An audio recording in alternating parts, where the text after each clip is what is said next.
દોસ્તો, હર હર મહાદેવ. તો આજે આપણે જઈએ છીએ ઓપન ફાર્મ હાઉસમાં. કેનેડાની અંદર ફાર્મ હાઉસ કેવા હોય, એટલે કે એમાં બફેલોની બધું છે, કાવ તો તબેલો છે ટૂંકમાં, આપણે ઇન્ડિયા જેવો. તો અમે ત્યાંથી ગઈ વખતે દૂધ લાવ્યા હતા, તો તમને બધું બતાવું ત્યાં કેવું હોય છે. હું ફર્સ્ટ ટાઈમ જોવા જાઉં છું, તો ચાલો આજે જઈએ તબેલો જોવા.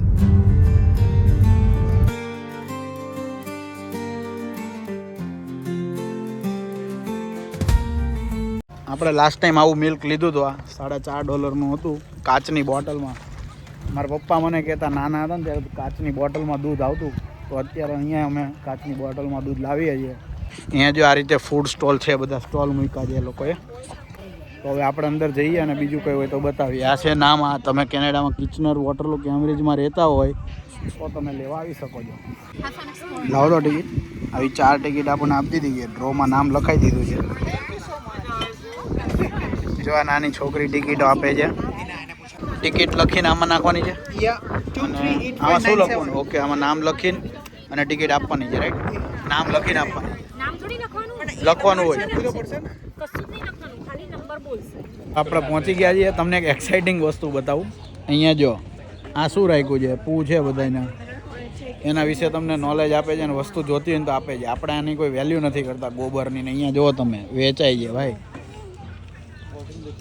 આટલી વેલ્યુ છે ગોબરની.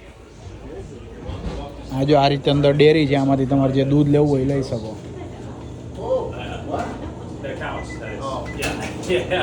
પ્રાઇસ છે એમાં ઊભા છે, એના બોટલો રિટર્ન કરવાની છે આપણે. આ રીતે લોકો કેરેટના કેરેટ લઈ જાય આખા. થોડુંક એક્સપેન્સિવ આવે નોર્મલ કરતાં, બટ ફાર્મમાંથી ડાયરેક્ટ આવે એટલે ફેટ વધારે હોય. કમ્પ્લીટ ઓલા ગામડામાં સ્મેલ આવતી હોય ને જે, એની મસ્ત સ્મેલ આવે છે. કેમ? આ શું છે અંદર? અહીંયા શું છે મૌલિકભાઈ? ઓકે, અંદર રિફાઇનરી જોવા જઈશું આપણે. અને સામે પેલી સાઈડ લાઈન છે. હા તો ચલો ત્યાં જઈએ. 1:30 વાગ્યા છે. આ છે રિફાઇનરી પ્લાન્ટ.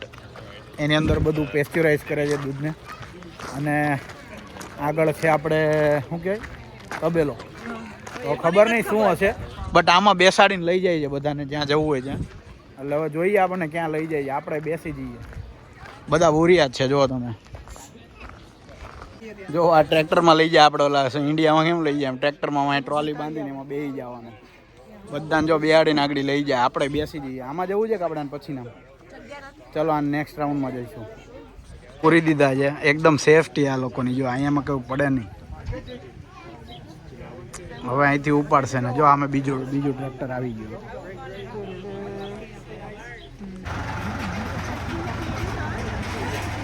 ચાલો, એક ઉપડી ગયું છે અને બીજું આવી ગયું છે. અહીંયા ટર્ન મારીને લેશે. અંદર બધા વિઝિટમાં જઈ રહ્યા છે. હવે આમાં આપણે બેસશું, કારણ કે હવે પબ્લિક નથી. પેલું ફૂલ થઈ ગયું છે. છોકરાઓ આગળ બેસીને મજા કરી રહ્યા છે. આ બીજો ટ્રક આવી ગયો, સોરી ટ્રેક્ટર.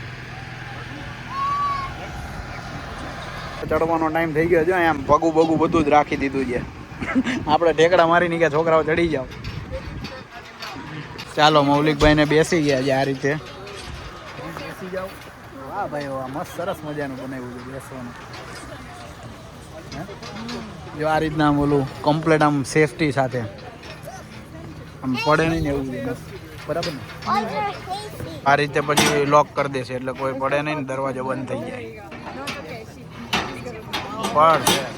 ચાલો, હવે ગાડી ઉપડી જશે. આ રીતે પેક કરી દીધું ને હવે નીકળશું. પાછળ ગાય છે. આ લોકો દૂધ પ્રોડ્યુસ કરે છે એટલે અમને બધું નોલેજ આપે છે. શું કહે ગાઈડ, બરાબર ને?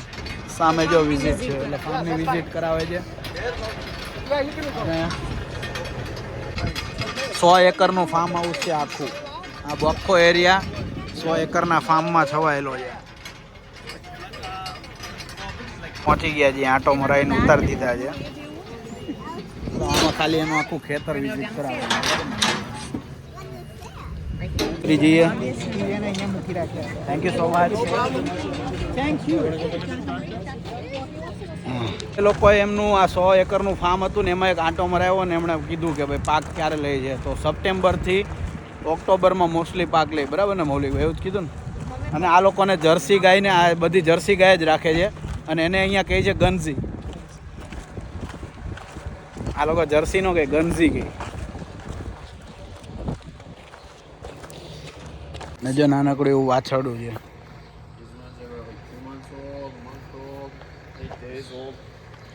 What about this? 2 months old. 2 months old? 3 months old. And then after they grow up a bit more here, they'll be sent out there for 6 months. And then they'll be out in the pasture afterwards. Week old છે? 6 June નાનકડું એવું વાછરડું. આખું એને મતલબમાં આવી રીતે બધા નાના બચ્ચા રાખે છે અને પછી આગળ એને પાસ કરી દે.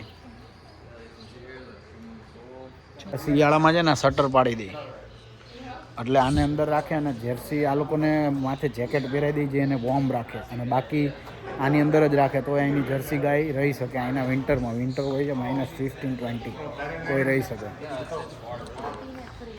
અને કૂપન આપી દીધું છે.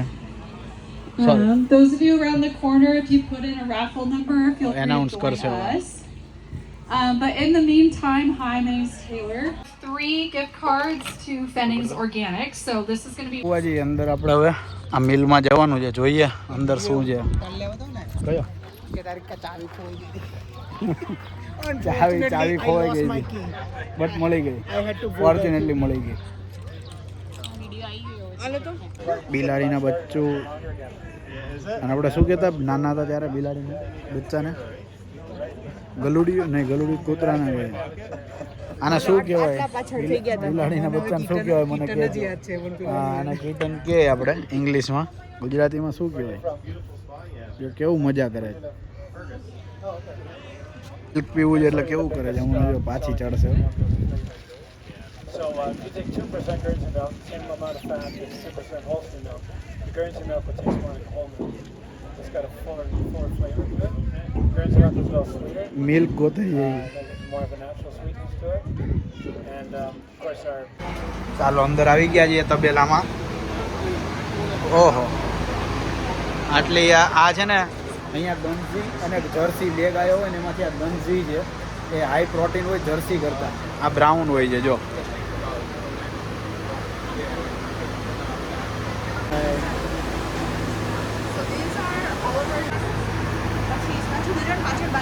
પાછળ પૂંછડું બાંધીને રાખે બધી ગાય.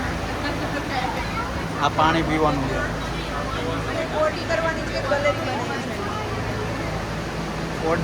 પોટી કરવાની ગેલેરી તમને બતાવું.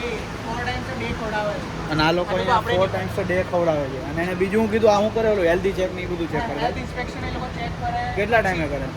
અમુક પીરિયડ ઓફમાં જ કરે કે કાઉનું પણ હેલ્થ ઇન્સ્પેક્શન થાય અને મિલ્ક આવે ને એનું પણ ઇન્સ્પેક્શન થાય કે કેવું છે કે નહીં. ઓકે. પછી અને બહાર કેટલો ટાઈમે ફેરવે?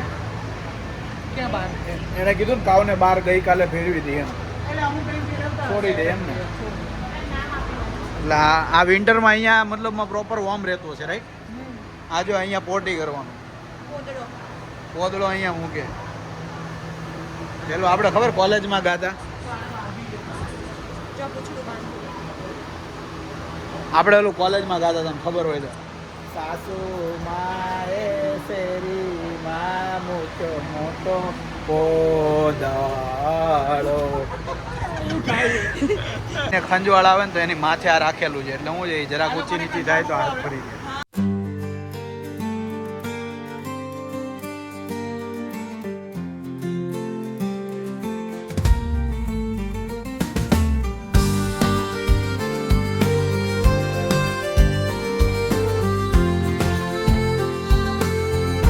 પૂછ્યું છે કે ઓલી પૂંછડી શું કામ બાંધે છે કે એ ગટરમાં ન જાય ને એટલે ઓલું જે છી કરવાનું ગટર હતું ને તો ગટરમાં જાય તો એનું આખો મતલબમાં બોડી ખરાબ થાય તો એની માટે લોકોએ પૂંછડી બાંધેલી છે. અને ઉપર જે ઓલું કટર જેવું હતું ને એ કટર એના માટે હતું કે એને એલર્ટ કરે કે એને સ્પેસિફિક એરિયામાં રહેવાનું. તો માઇનર શોક હોય કે જરાક આમ શોક આપે એટલે સમજી જાય કે આપણે આ એરિયામાં જ રહેવાનું છે. એટલે બધી ગાયોને સ્પેસિફિક એરિયા આપેલો છે, એની બહાર ના જઈ શકે એમ. જો આ બીજી અહીંયા છૂટી ગાયો છે, દી ન થાય ને એના માટે છે. અને આ જે છે ને એ શોક આપે કે આડાવળી થાય ને તો એટલે પ્રોપર એને ટ્રેનિંગ આપવા માટે. એટલે એણે મને કીધું એ કે એ માણસે પોતે ટચ કરેલું છે તો એ કે મને શોખ ન લાગે એટલે એને તો ન જ લાગે, બટ આ ખાલી એને ટ્રેનિંગ પર્પઝથી રાખ્યું છે એમ.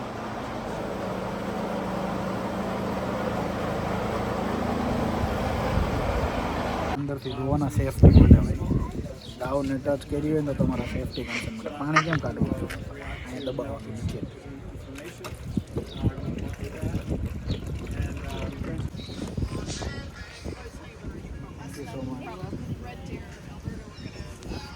ટ્રાય માટે છે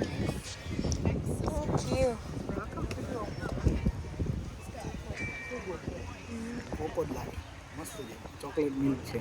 તો કોકો આ જ પીવાય ને. તો આપણે મિલ્ક ટ્રાય કર્યું, બહુ મસ્ત કોકો જેવું લાગ્યું. એટલે ચોકલેટ મિલ્ક જેવું હોય છે, સારું હતું. તો હવે ફાઇનલી આજનો દિવસ પૂરો થયો છે. 2-3 કલાક સ્પેન્ડ કરી. અને અહીંના છોકરાઓને એવું જ લાગે કે ગાય ચોકલેટ. અહીંયાના છોકરાઓને એવું જ છે કે કાવ ચોકલેટ મિલ્ક આપે છે, એને આ બધું ખબર નથી. તો આ લોકો એજ્યુકેટેડ એક પ્રોગ્રામ રાખે છે કે સ્કૂલમાં ભણાવે કે આપણે શું ખાઈએ છીએ, કઈ રીતે બને છે. તો ડન ફોર ધ ડે આજના માટે એટલું જ. અગર તમને આ વિડીયો ગમ્યો હોય તો લાઈક, કમેન્ટ અને સબસ્ક્રાઈબ કરજો. ફ્રેન્ડ્સ ફેમિલી સાથે શેર કરજો. હર હર મહાદેવ. સાઈન.